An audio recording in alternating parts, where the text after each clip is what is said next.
everybody. It's Susie McCrea, and welcome to the Susie Show, found on SusieMcCrea.com.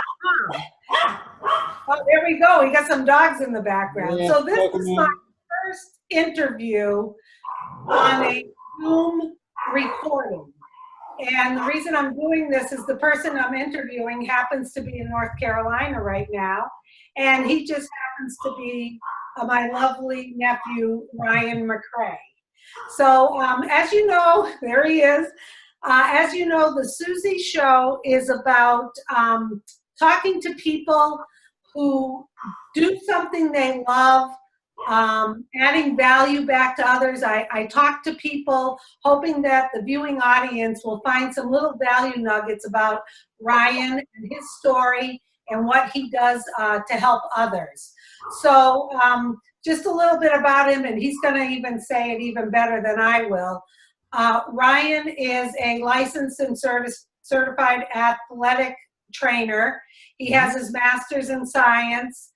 He went to High Point University, I know, undergrad and grad. He worked at Lynn University for a while and moved his way up. And then he did something kind of courageous and took a leap of faith, starting his own business. And now he'll fill you in a little bit about what he does, and I'll be asking him questions. So Ryan, why don't you start off by talking about what interested you to becoming an athletic trainer? And don't mind his dogs in the background. I've got Choo Choo in the other room. She might chime in. So yeah, go ahead. We'll hush down a little bit. Can you say that one more time? Sorry, I can't. Okay. Come here. There we go. Let's see. Okay, we got the cat in the background. And then we got a little Kokomo right here. Oh, there it is. It's a little Pomeranian, right? Long-haired Chihuahua. Long-haired Chihuahua. Yeah, and then this is Brantley, the mutt that we just adopted a couple months ago. So. Okay. So all sorry. right. Go ahead one more time. What was okay. On the Susie Show, there are no rules, and we just let it flow. Right. So Ryan, what interested you in wanting to get into athletic training, and tell that story a little bit? Yeah, so I started, I guess, in high school. I took an intro to athletic training class, started doing my 50 hours in the training room that you had to do, and got the 50 hours within just a couple weeks, and then kept doing it and really just enjoyed working with my high school athletic trainer. Started doing research into what do you have to do to become one and all that. So started doing that, and then went to High Point, and it was something about like the whole team atmosphere that you could be, you know, the sole medical provider for a sports team, and how everybody on that team came to you, and yeah, just sort of that team feeling. You know, I played lacrosse for 2 years in high school and wasn't quite ready to get away from the whole team aspect, but didn't want to play anymore. And so how I could still sort of tie in the team atmosphere with a medical background, and thought I wanted to do personal training at first, but then wanted to do a little bit more in depth than that. So did the undergrad and then got my master's, and did some work at Greensboro College for 3 years. And then went down to Lynn University in Boca Raton, Florida, and worked there as an assistant athletic trainer for 3 years.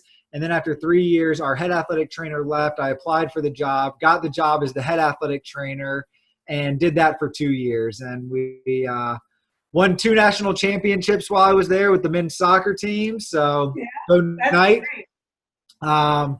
So yeah, it was a lot of fun.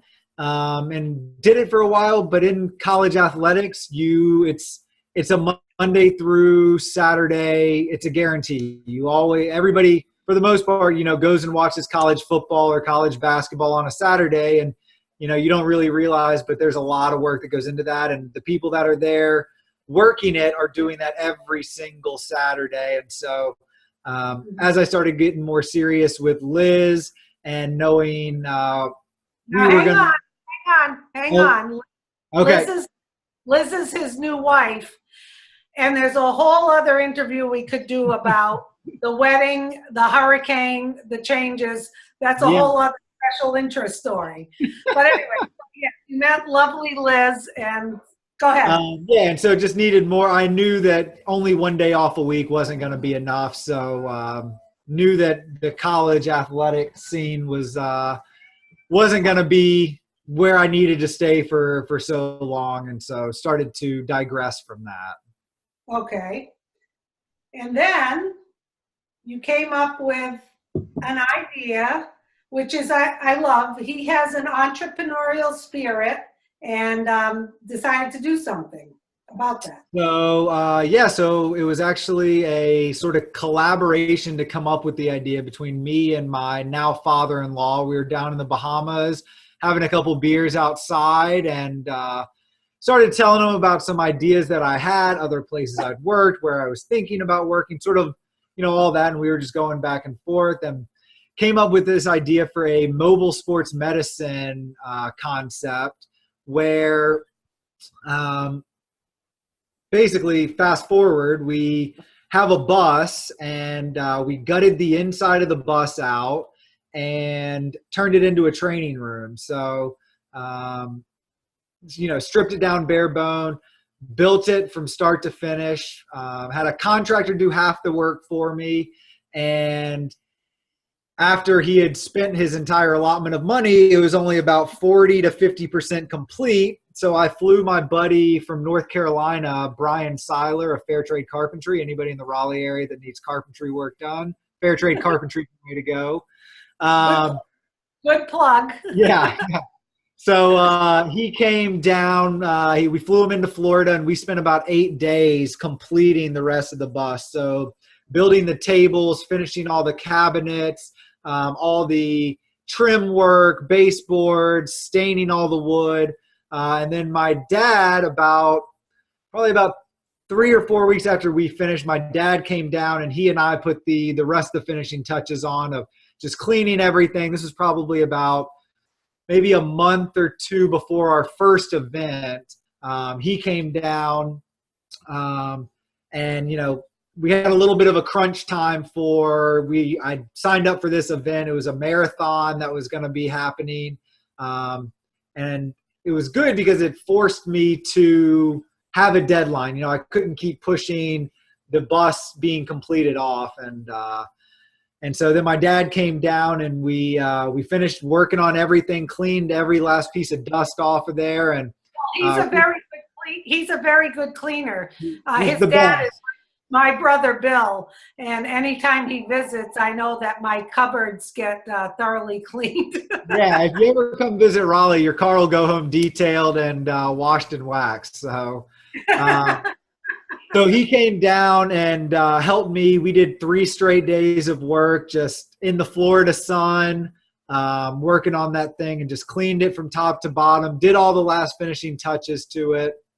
And so, yeah, that was sort of the start of everything. And, definitely had some reservations with, nobody else has really done anything like this. So had reservations.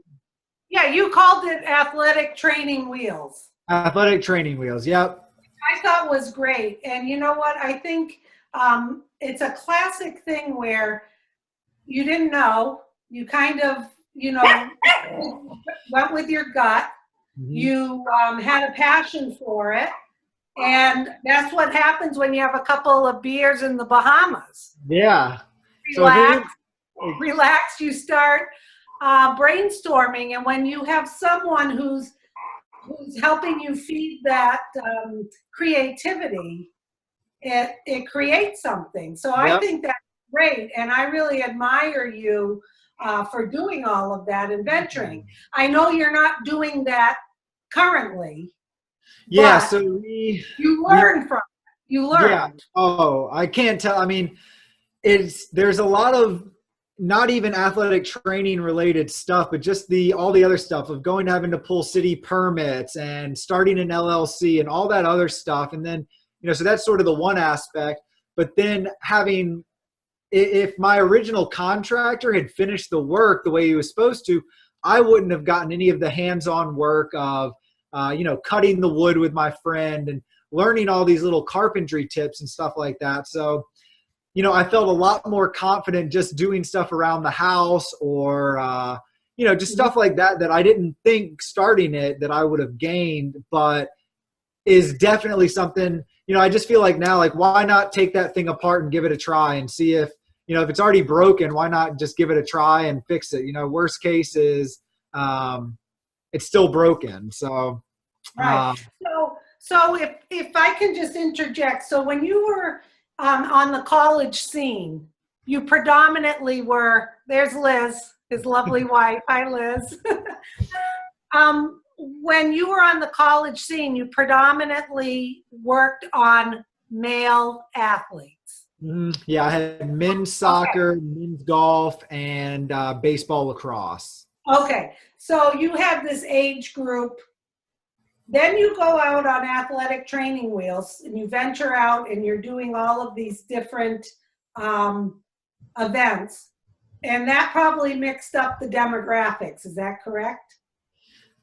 Significantly, yeah. Yeah. So now you start seeing someone, you saw women, older men and women, middle-aged, people who may be overweight, people who now may be really thin, people who have different bone structures. I mean, everything. You probably got a good learning curve doing that. Is that true? Absolutely. Yeah, for sure. You know, and that was, I've worked like some youth events, youth soccer and lacrosse and stuff like that. So 8 to 17. And then, but my main group was 18 to 22 at college. And I didn't really think twice about treating a 50-year-old woman versus a 22-year-old male. And it is significantly different.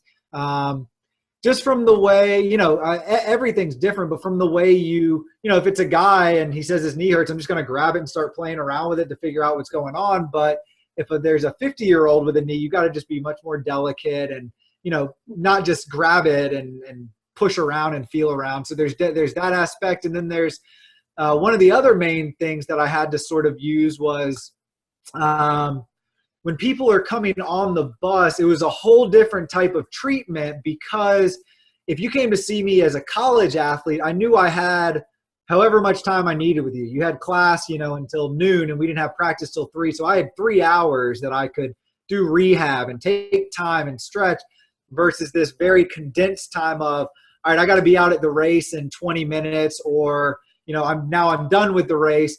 I've got 20 minutes before my husband picks me up. What can you do in that time? So that was something that I never really fully, you know, mastered, I guess.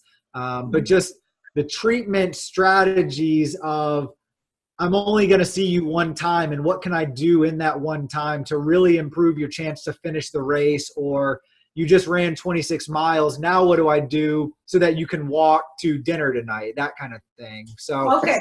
So if I'm hearing you right, then there was continuity of care when you were at the college, because you saw these people, you saw how they performed.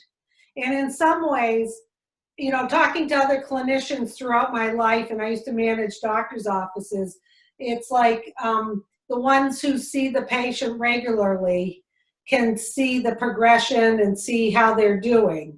Whereas when you did athletic training wheels, it was more a snapshot in time. So probably some satisfaction in helping those people, but you're almost like an ER doctor where they come, you don't really know what happens to them, they go on their way.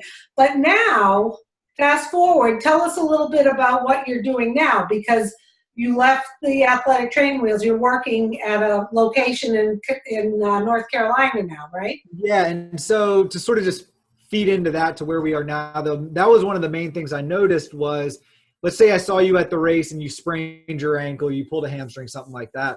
They would come see me, you'd sort of build a rapport with them, and then all of a sudden they're gone. You know, it's like, hey, or they say, well, what do I do? Do I need to follow up with a physical therapist? Or, you know, where can I come see you is what people were asking me. And I hadn't really thought that far. It was just make the bus and get the bus out there, you know, was that was, and then it was like, all right, well, if I'm going to get some recurrent business, I'm going to need to have a location. So that's when I realized, all right, I got to have some sort of clinic to draw people into. And so I made a very rudimentary clinic where it was just some tables and some exercise weights, but I could do enough in my space with them to keep business coming back. And, instead of them just being a one-time patient for, one fee, now I'm seeing them 2 to 3 times a week for 4 to 6 weeks to get them back completely. So it really changed the revenue stream that we were looking at when we first started the business. So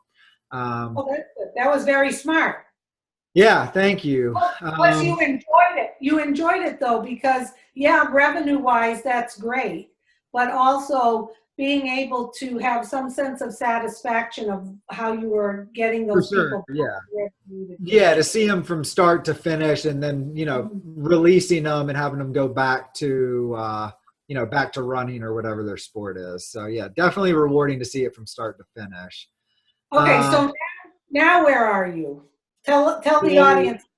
So we moved to Raleigh in January. So we're now living in Raleigh. And I am working at a orthopedic clinic in Raleigh. And as I was doing all the stuff in Florida, I started realizing this could really make a lot more sense for a bigger group from a marketing standpoint, where they go out to these races and their bus logo is all over the place and they're doing treatment, and then you've got the referral system coming back. And so I really thought that this would work very well for an established group, and sort of knew that was the route I wanted to go, to try and sell someone the bus or the concept, and then to work for them to go out and find the events that I had found and help them just develop this mobile sports medicine aspect. And, really the only thing out at any event like this is a tent with a bag of ice and maybe some ace wraps. So I knew that if a company got involved in this and they were in that realm of doing youth sports and races and that, they would know that the quality of care is much lower than what you can provide if you've got an air-conditioned room with e-stim and ultrasound and hot packs and ice and somewhere to stretch and massage and roll out, basically a full physical therapy clinic versus just a tent with a table. Right. So with a cot, yeah. Exactly. So I knew that someone would be interested. And so the group I'm with now is definitely interested, and we're going through the steps right now. We're getting close enough that lawyers are involved with, final negotiations on stuff. So we're getting there. It's taken a little longer than I was hoping, but Yep. Same thing with starting the company up. It took me 6 months longer than I anticipated. So, well, I'm just extremely proud of you, because I think from this whole experience is born a whole new process that is really going to help people in the long run. Yeah. So aside from all this business talk, I always found it quite interesting when you were at Lynn University and you had some different ideas on how you wanted to treat the athletes, and I think it was the athletic director or whatever let you do what you were doing. But what I want to ask you, especially for our viewing audience, what do you think, what is the most prevalent issue, non-threatening issue that you deal with as an athletic trainer? Forget about the athletes that are at school, but now you're seeing people of all different ages, sizes, whatever. What do you think, Ryan, is one of the biggest things you see and treat, and how is it preventable to people? Just a little tidbit you might be able to give us. I would say the main thing that I've opened my eyes to, or just see now, is you got to keep moving. And I can see the difference in, even a husband and wife who are going to eat the same thing, basically have the same daily regimens or schedules. If one of them is moving and the other isn't, the quality of life deteriorates so much more quickly on the ones that don't. And, you see the patients that come in and even just are mentally sharp, you ask them, what does your daily routine consist of? And it's, wake up early, eat healthy. We go for a 2-mile walk every day, or I always take my dog out, or, it's the ones that I ask, well, what did you do today? I just sat around my place, and they're barely able to get on and off of the table.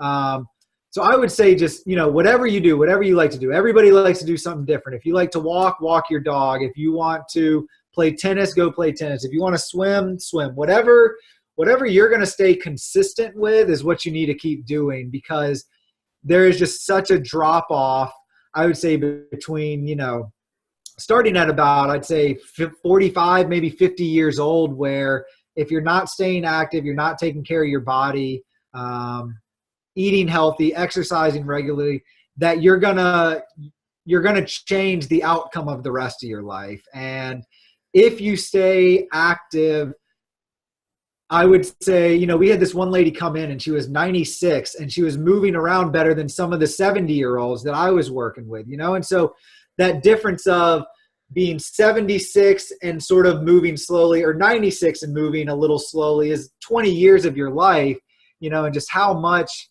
like 20 years that's a very big difference. And if you're 76 and you can barely get up and down, and then you see this 96-year-old woman who's hopping up from one exercise to the other, and the difference is that she just takes care of herself every day and gets out and moves. And so I would say healthy eating and just staying active in whatever you want to do would be the main. Okay. So that's very good advice, and I agree wholeheartedly.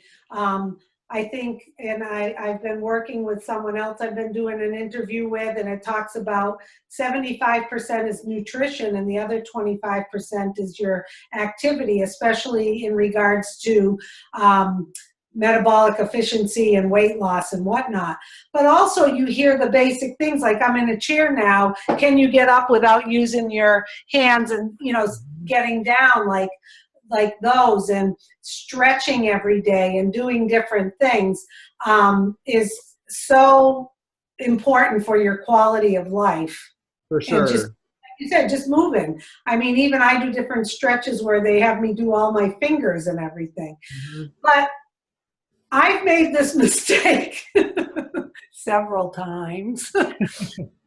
You think you're back in high school or college at my age, and I'm 56, and you go and you overdo it, or you run wrong, or you sprint after something, and bang, you pull your butt muscle. Or you know what I mean, or you get a cramp, or you do something and a lot of people get, with computers and everything, they get the strain. But especially people who overdo it, they go, oh, I'm going to go get in shape, and they go to the club and they start lifting too much, and they hurt themselves.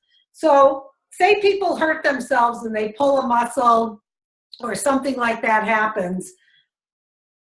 I know you can't give specifics unless you saw the person, but what's your advice on someone that really strains a muscle? It's not a torn ligament, they're just sore, they're swollen, and they need to feel better. Okay, so we had a little break in the internet, but anyway, we were talking about what you recommend when people overdo it and have the aches and pains. I know you can't pinpoint every specific person, may be different, but basically, what's your schooling and theory about how to start feeling better?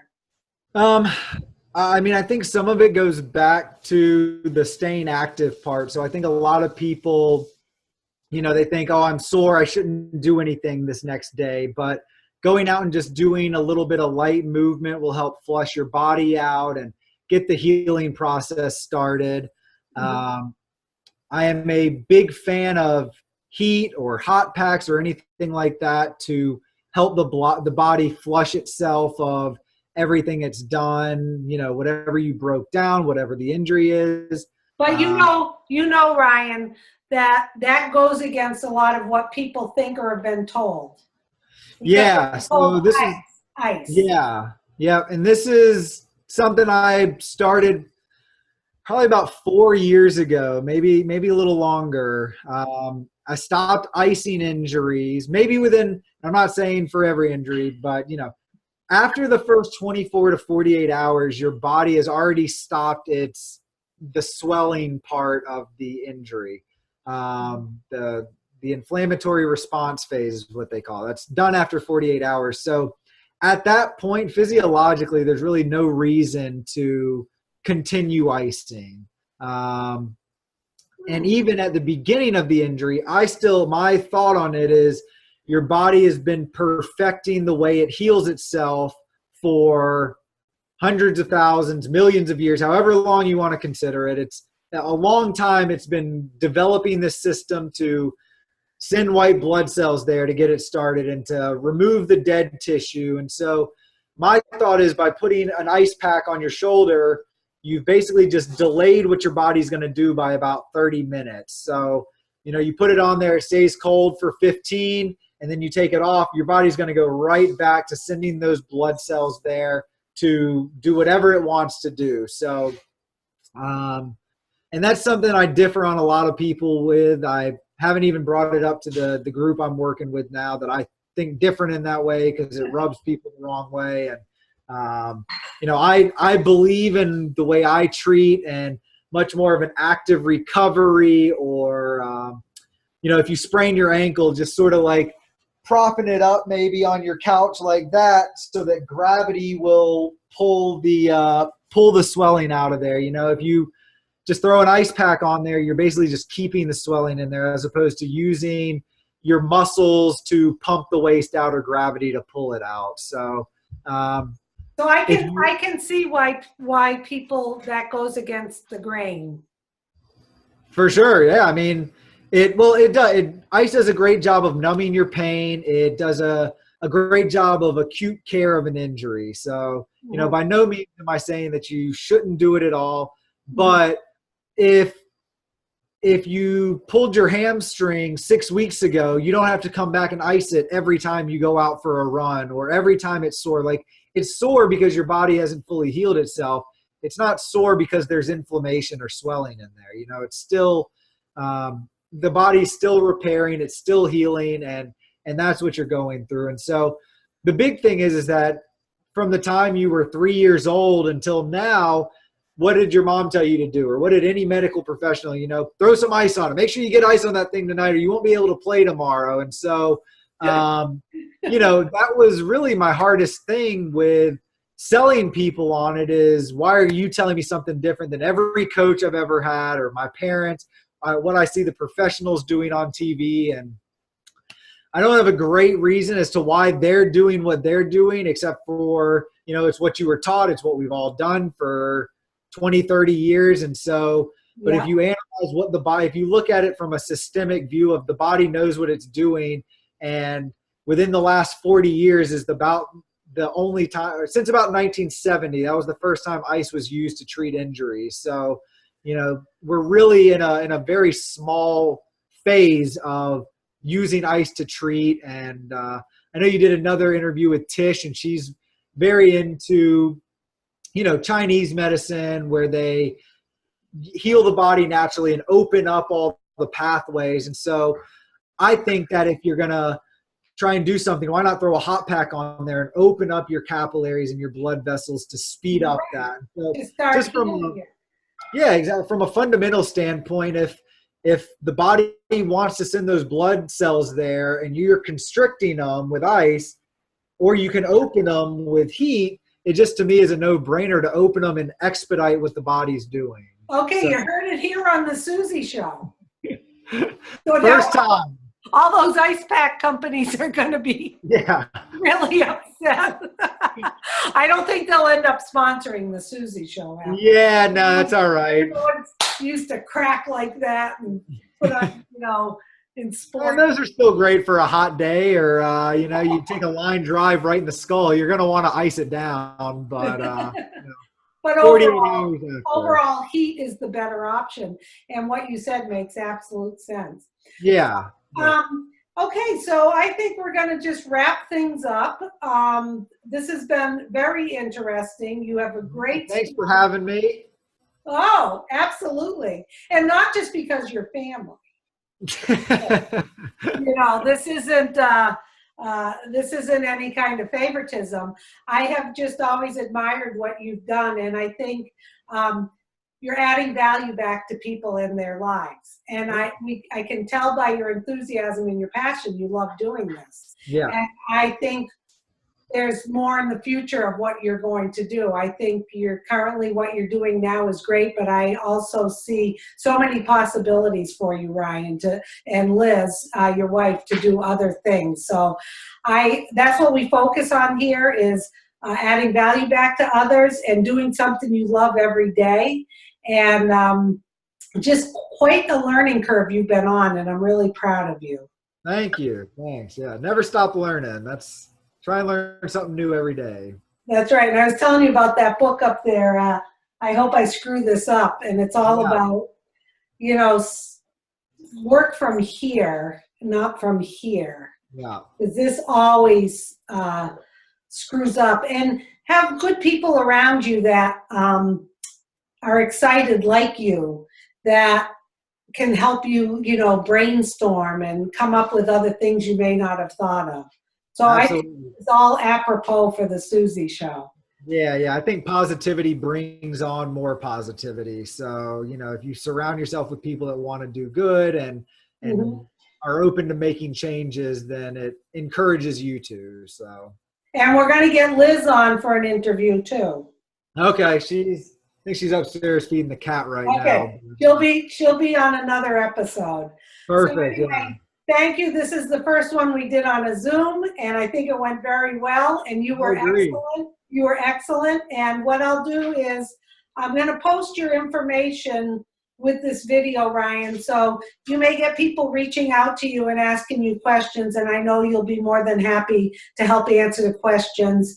And then for those people watching in the North Carolina area, Raleigh area, they can go find you as well. Absolutely. Sounds good. Okay. I love you, and I love you too. I hope to see you soon. Okay, don't hang up yet. Don't hang up.